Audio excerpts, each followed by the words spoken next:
एक समय की बात है। एक राज्य में एक प्रतापी राजा राज करता था। एक दिन उसके दरबार में एक विदेशी आगंतुक आया और उसने राजा को एक सुंदर पत्थर उपहार में दिया। राजा वह पत्थर देख बहुत प्रसन्न हुआ। उसने उस पत्थर से भगवान विष्णु की प्रतिमा का निर्माण कर उसे राज्य के मंदिर में स्थापित करने का निर्णय लिया और प्रतिमा निर्माण का कार्य राज्य के महामंत्री को सौंप दिया। महामंत्री गांव के सर्वश्रेष्ठ मूर्तिकार के पास गया और उसे वह पत्थर देते हुए बोला, महाराज मंदिर में भगवान विष्णु की प्रतिमा स्थापित करना चाहते हैं। 7 दिवस के भीतर इस पत्थर से भगवान विष्णु की प्रतिमा तैयार कर राजमहल पहुंचा देना। इसके लिए तुम्हें 50 स्वर्ण मुद्राएं दी जाएंगी। 50 स्वर्ण मुद्राओं की बात सुनकर मूर्तिकार खुश हो गया और महामंत्री के जाने के उपरांत प्रतिमा का निर्माण कार्य प्रारंभ करने के उद्देश्य से अपने औजार निकाल लिए।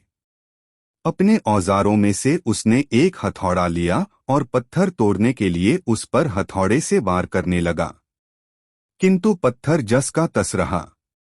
मूर्तिकार ने हथौड़े के कई वार पत्थर पर किए, किंतु पत्थर नहीं टूटा।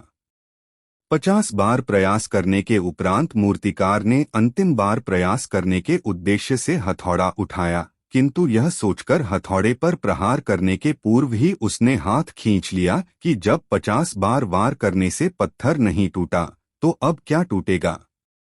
वह पत्थर लेकर वापस महामंत्री के पास गया और उसे यह कह वापस कर आया कि इस पत्थर को तोड़ना नामुमकिन है, इसलिए इससे भगवान विष्णु की प्रतिमा नहीं बन सकती।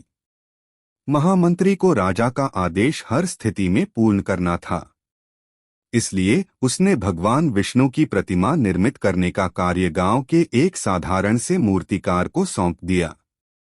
पत्थर लेकर मूर्तिकार ने महामंत्री के सामने ही उस पर हथौड़े से प्रहार किया और वह पत्थर एक बार में ही टूट गया।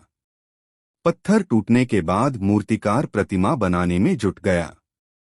इधर महामंत्री सोचने लगा कि काश पहले मूर्तिकार ने एक अंतिम प्रयास और किया होता तो सफल हो गया होता और 50 स्वर्ण मुद्राओं का हकदार बनता।